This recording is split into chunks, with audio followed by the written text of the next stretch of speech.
Adam Schiff built his political empire by relentlessly demanding accountability from the most powerful office in the world. For 7 years, he went on television every day and told America he had evidence that the President of the United States committed a crime, evidence hiding in plain sight across 200 network appearances. 3 investigations, Mueller, Horowitz, Durham, found no such evidence. Even after Congress censured him for misleading the American people, he walked away unscathed and was still elected to the Senate. He seemed politically invincible until Schiff Patel, director of the same FBI that Schiff once demanded investigate a sitting president, opened a file on live television and read one thing: not about Russia, not about collusion, about a house. A house in Maryland that Schiff signed a federal affidavit calling his primary residence, while simultaneously claiming a California condo as his primary residence on tax forms 17 years, 2 federal forms, 2 primary residences, thousands of dollars saved in mortgage interest. The man who spent 7 years demanding accountability for the president falsified federal forms to save money on his mortgage. And when Patel looked at him and said in a voice as cold as a forensic report, "You spent 7 years saying no one is above the law," we agree. Adam Schiff, for the first time in his career, did not have an answer, because this time the evidence really was in plain sight, and it was his own. The hearing room was 14 minutes old, and Adam Schiff was performing. He had spent 40 years in rooms like this as a prosecutor in the U.S. Attorney's Office, as a congressman, as the chairman of the Intelligence Committee, as the lead impeachment manager who had stood on the Senate floor and told 100 senators that the Republic was at stake. He knew hearing rooms the way a musician knows stages, where to stand, where to pause, when to let his voice drop so that the microphones had to reach for it and the audience had to lean forward, turning a room of 200 into a room of 1. His opening statement was 5 minutes of controlled fury. He called the hearing a continuation of political persecution. He invoked the censure, a badge of honor, and the Russia investigation, which history will vindicate. He said the phrase rule of law 4 times. He said the word accountability 3 times. He looked directly at Patel and said, "The director of the FBI sits across from me because a president told him to, not because evidence told him to. I know the difference. I spent my career learning the difference." The gallery Schiff supporters, Senate staffers, a delegation from the California Democratic Party, responded with the murmur of an audience that has heard its champion speak and believes still in the championship. Schiff sat back in his chair with the posture of a man who had delivered an opening argument and expected the jury to need nothing more. Patel did not react. He sat behind the witness table, unusual for an FBI director who typically sends deputies to congressional hearings with a single binder, a laptop, and the stillness of a man who had spent his career on the other side of Intelligence Committee hearings watching Adam Schiff perform, and had learned over 7 years of watching exactly where the performance ended and the record began. He opened the binder. "Senator, thank you for the opening. I want to start with evidence." The word landed differently when Patel said it. When Schiff said evidence, it was a rhetorical instrument, a word deployed for emphasis, for narrative, for the particular music of a prosecution's closing argument. When Patel said evidence, it was an inventory label, a word attached to a thing in a box that had been cataloged, numbered, and placed on a shelf in a room that did not care about music. Item 1. In the hallway, Schiff's chief of staff, Rebecca Weiss, felt her phone buzz a text from the senator's personal attorney. What items does he have? Rebecca did not know. She texted the legal counsel 2 words that, in the language of congressional defense, meant the preparation had been for the wrong hearing, Hess reading. Patel did not play a video montage. He did not use graphics or timestamps or the theatrical machinery of a town hall. He read from a binder, item by item, in a voice stripped of everything except sequence, the voice of a man filling out a report that would be filed in a cabinet and read by people who cared about facts and not about how the facts made them feel. Item 1, CNN, March 22, 2017. Senator Schiff, then chairman of the House Intelligence Committee, states, "I can tell you that the evidence is more than circumstantial that collusion occurred." End quote. Item 2, MSNBC, February 14, 2018. Senator Schiff states, "There is already, in my view, ample evidence in the public domain on the issue of collusion." End quote.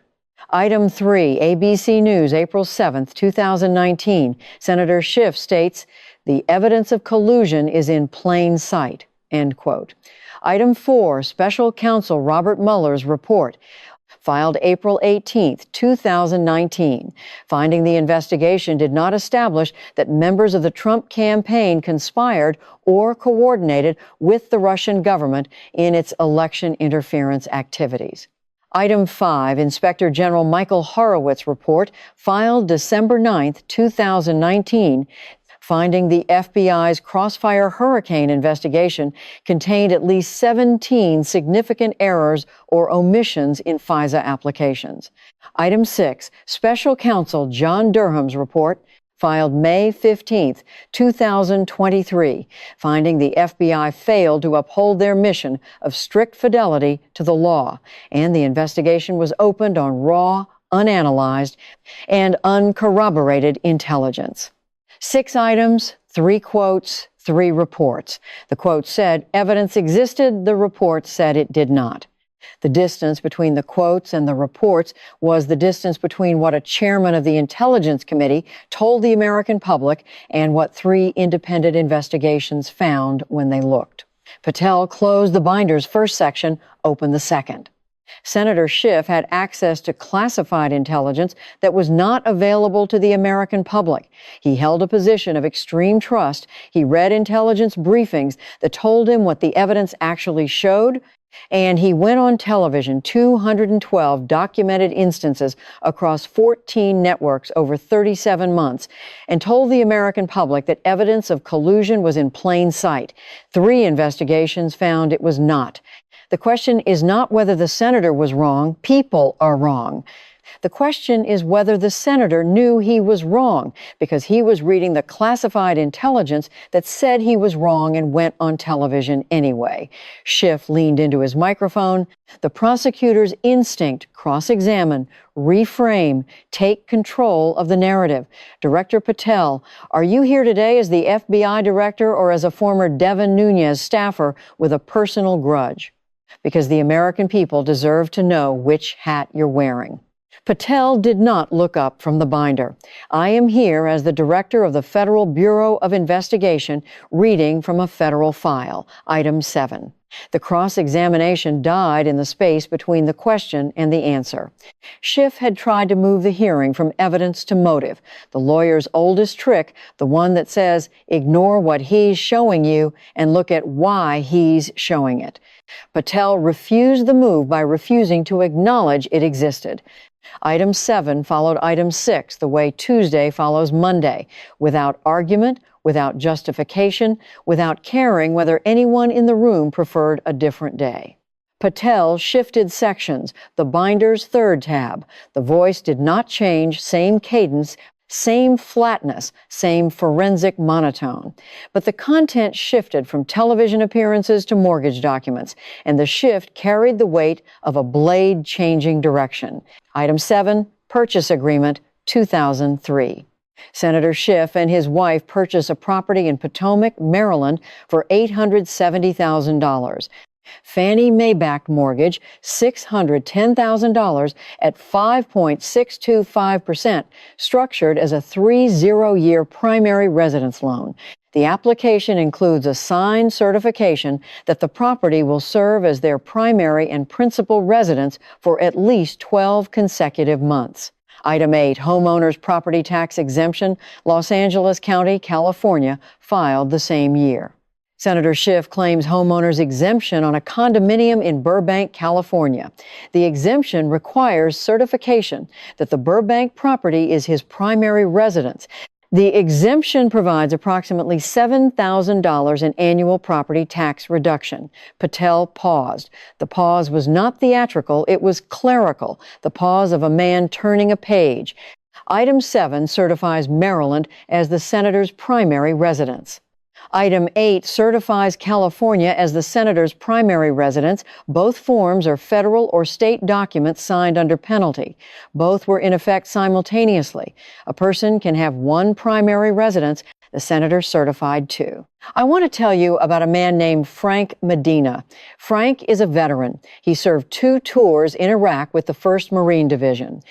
He came home to Riverside, California, and in 2019, he applied for a VA-backed home loan. He filled out 14 forms. His primary residence was verified 3 times. He was audited once because of a typographical error in his previous address, 1 letter wrong in a street name.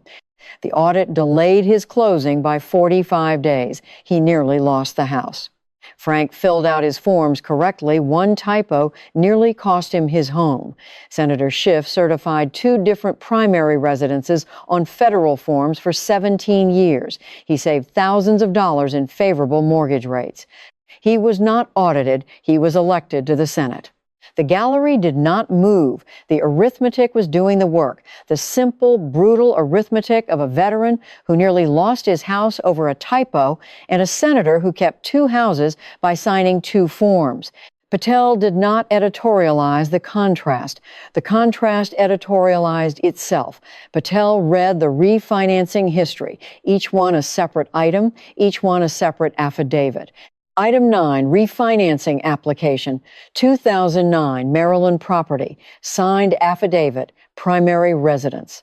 Item 10, refinancing application, 2011, Maryland property, signed affidavit, primary residence. Item 11, refinancing application, 2012, Maryland property, signed affidavit, primary residence. Item 12, refinancing application, 2013, Maryland property, signed affidavit, primary residence. 4 refinancings over 4 years, each one requiring the senator to sign a document certifying under oath that Maryland was his primary home during those same 4 years. The senator was voting in California elections, claiming California tax exemptions, and running for office in California. The senator did not designate the Maryland property as a secondary residence until 2020, 17 years after the purchase, 7 years after the final refinancing. 17 years of primary residence mortgage rates on a property that was not his primary residence. Schiff's voice was sharp. Director Patel, as I have explained publicly, nearly every member of Congress maintains residences in both their home state and the capital region. This is standard practice. Item 13. 2 words. Schiff's sentence, the practiced explanation, the reasonable defense, the talking point his team had prepared for exactly this question, stopped. Not because Patel interrupted. Patel did not interrupt.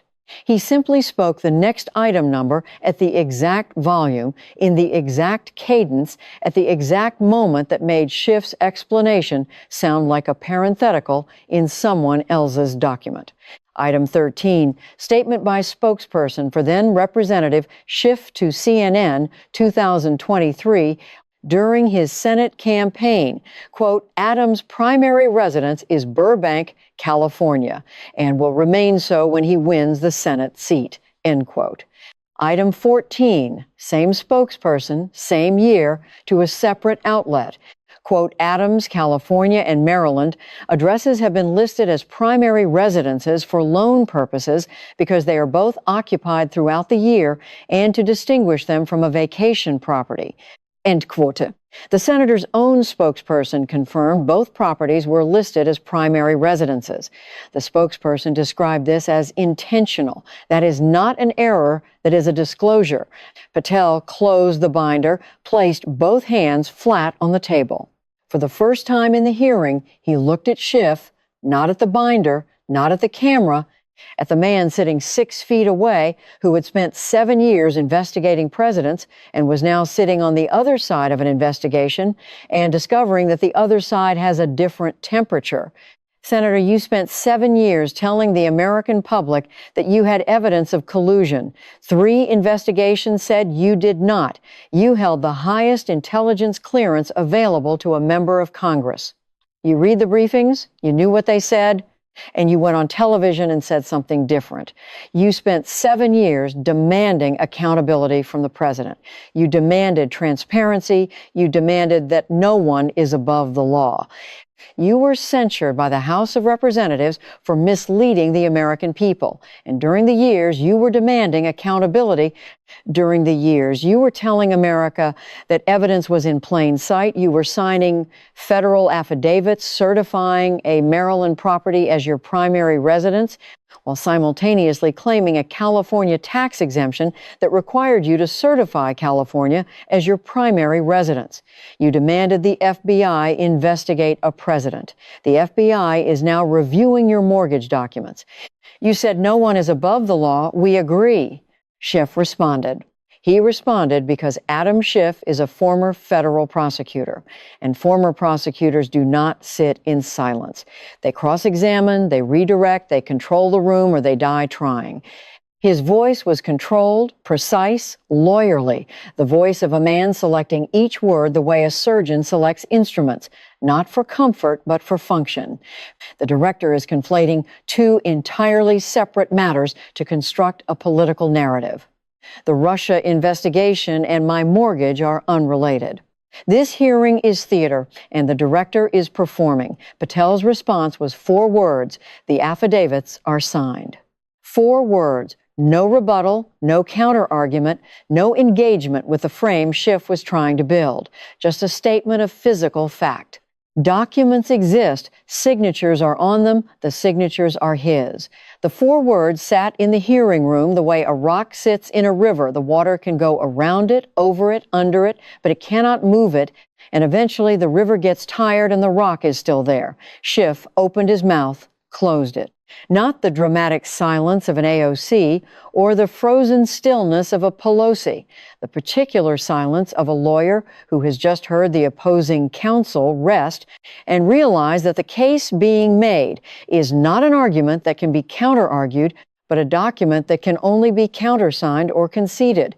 He could not countersign and he could not concede, so he sat in the space between the space that lawyers know and civilians don't. The space where you have not lost, but you cannot win.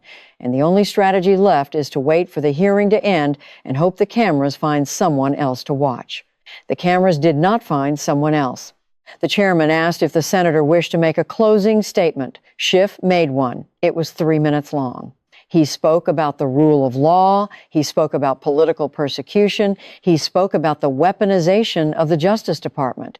He said the words that every senator says when the words that matter are the ones they cannot say. The procedural language, the institutional boilerplate, the verbal equivalent of a fire extinguisher mounted on a wall in a building that is not on fire in the place the extinguisher can reach. He did not address the affidavits. He did not explain why 2 properties were certified as primary residences. He did not explain the 17 years. He did not explain the refinancings. He spoke about Russia and impeachment and the Republic, subjects where he was the prosecutor, and avoided the mortgage, the subject where he was the defendant. Every person in the room heard what he said. Every person in the room heard what he did not say. And the distance between the 2 was the distance between Adam Schiff, the chairman, and Adam Schiff, the subject.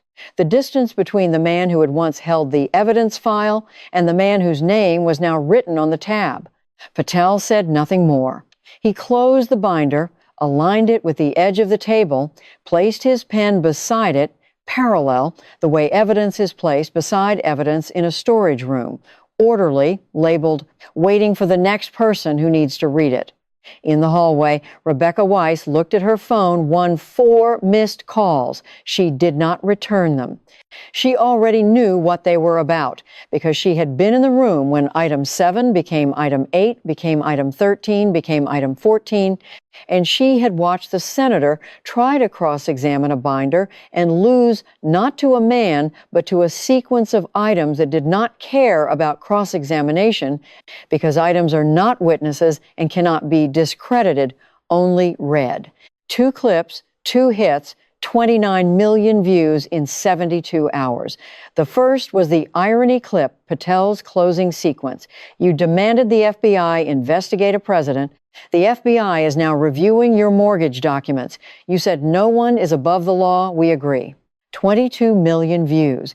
The clip worked because it contained the entire story in 4 sentences, 7 years of demanding accountability, now receiving it. Conservative media ran it as vindication. Legal Twitter ran it as precedent. Progressive outlets ran it to contextualize it and discovered uncomfortably that the affidavits were real, the signatures were real, and the 17 years were real. The second was the Frank Medina clip, the veteran who nearly lost his house over a typo while Schiff maintained 2 primary residences for 17 years. 7 million views, a fraction of the first clip, but it traveled differently. It traveled through veterans groups, through VA loan forums, through the particular network of Americans who had filled out federal forms honestly and been punished for clerical errors, while a senator had filled them out dishonestly and been elected. The clip generated a hashtag, #OnePrimaryResidence, that trended for 14 hours. The hashtag was not clever, it did not need to be, it was arithmetic. Week 1, Schiff's office released a statement calling the hearing a politically motivated spectacle, orchestrated by a conflicted FBI director who served as a partisan staffer before his appointment. The statement attacked Patel's motives. It did not address the affidavits. It did not explain the 2 primary residences. It did not mention items 7 through 14. A statement that attacks the messenger without addressing the message is, in the language of federal defense, a motion to dismiss filed by a lawyer who knows it will be denied. The Senate Ethics Committee opened a preliminary inquiry not into the mortgage fraud, which was DOJ's jurisdiction, but into whether Schiff's financial disclosures were consistent with his mortgage certifications. The inquiry was procedural, narrow, and devastating because it meant his own chamber was now asking the same question Patel had asked. Week 2, DOJ expanded its investigation. A grand jury in Maryland issued subpoenas for all mortgage-related documents associated with the Potomac property from 2003 to 2020, 17 years of records. The subpoena was not a charge, it was not an indictment, it was a request for documents. But in the grammar of federal investigations, a grand jury subpoena for 17 years of records is not the beginning of a conversation, it is the middle of one. Schiff's personal attorney issued a public statement. The allegations are transparently false, stale, and long debunked. The word stale was interesting. It meant old. It meant not new. It meant the defense was going to argue that 17 years of signing the same false affidavit was somehow less serious because it had been going on for a long time. In federal fraud cases, staleness is not a defense, it is a pattern. Week 3, Democratic colleagues maintained silence. Not public silence, they answered questions when asked, but the particular silence of senators who use the phrase, "I trust the process," when they do not want to defend the person the process is examining. No Democrat called the investigation a witch hunt. No Democrat held a press conference. No Democrat did for Schiff what Democrats had done during the censure vote Crowd the Well, chant his name, turn the proceeding into a celebration. The absence of the crowd was louder than the crowd had been. Schiff's California approval rating dropped 9 points among independents. Not because independents believed Patel, many did not, but because the irony was too structurally perfect to ignore. The man who had spent 7 years saying, "Evidence in plain sight," was now the man whose evidence was in plain sight, and the evidence was an affidavit with his signature certifying a primary residence that was not primary. The irony did not require belief. It required only the ability to read 2 documents side by side, and 29 million people had read them. Month 2, Frank Medina was interviewed by a local Riverside television station, 30 seconds. He said, "I served 2 tours in Iraq. I came home and tried to buy a house." One typo almost took it from me. This man signed the wrong box for 7 years, and they made him a senator. The clip got 4 million views, modest by national standards, enormous by local news standards. A veterans advocacy group launched a petition. If a veteran can be audited for a typo, a senator can be audited for fraud. 1.2 million signatures in 3 weeks. Politico ran the headline that followed Schiff into every committee hearing, every floor vote, every fundraiser for the remainder of his term. The man who said evidence in plain sight now has evidence in plain sight his own. The irony did not need a name, it named itself.